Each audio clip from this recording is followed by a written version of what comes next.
Thank you so much, sir, for your time. To begin with, sir, could you please tell us about the SNG-II program and then we move forward? Sure. So SNG-II has been running since 2019. It ran from 2019 to 2025. It was a program designed and supported by the United Kingdom's Foreign Commonwealth Development Office and implemented by Oxford Policy Management. It worked predominantly in two provinces, in Khyber Pakhtunkhwa and in Punjab, and it worked across a series of domains. So on planning and budgeting, on institutional reform, on fiscal management and expenditure, and on local government reforms. And it worked really closely with the relevant government departments or leaders on those issues. So working with planning and development boards and departments, working with finance departments, working with local government departments, and also working with local government bodies in the two provinces. What were the specific achievements in terms of reforms, budgeting? So I think, fortunately, there are a lot of reforms successes to point to. There are perhaps a couple that I would really highlight. One is the role that SNG played in laying the ground for pension reforms in Punjab. This was work that was previously supported by FCDO in Khyber Pakhtunkhwa. Lessons were learned and taken into Punjab, which, as you know, has a huge pension liability and a real fiscal challenge for government. So the reforms that SNG supported the government design in terms of defined contribution scheme outline, in terms of how new entrants into the civil service would take forward.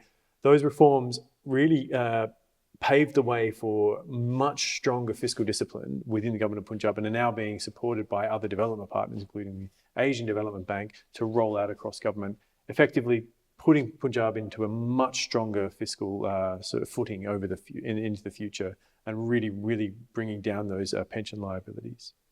At the other end of the spectrum, from that sort of high finance to local government levels, one of the things I'm particularly proud of with SNG is the pilot work that we did that has now been scaled up in Khyber Pakhtunkhwa around solid waste management. And we call it like an end-to-end sort of approach to solid waste management, which is a real lived problem for people in communities, right?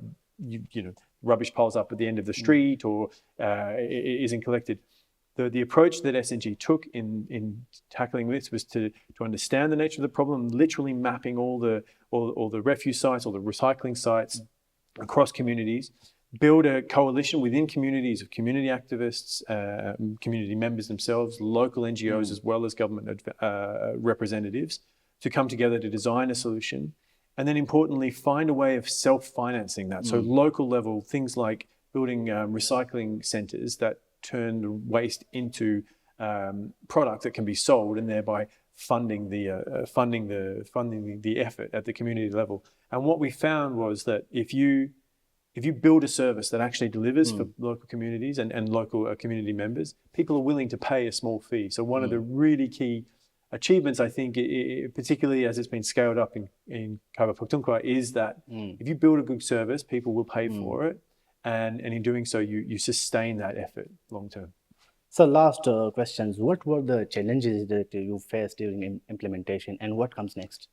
So challenges, well, I mean, it was a very challenging period for Pakistan overall and in the two provinces of Khyber Pakhtunkhwa and Punjab. I mean, during the time of the program, it faced a global pandemic, 2022 floods that were so severe and affected so many millions of people in Pakistan, multiple changes in government and multiple turnover in the senior civil service.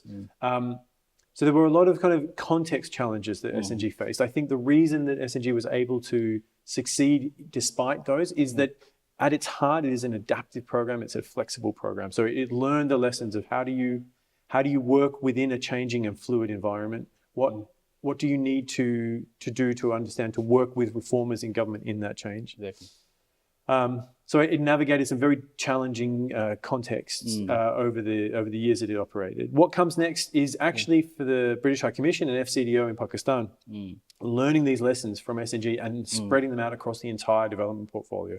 So we have a development strategy that covers economic growth, climate, nature, human development, and security and migration. And the lessons from SNG about how you support effective institutional reform, how you strengthen government systems, how you work with government reformers, and how you adapt and work within a very fluid, challenging environment. Those lessons from SNG are now being embedded across all the other programs within the British High Commission. Thank you so much, sir. Thank you.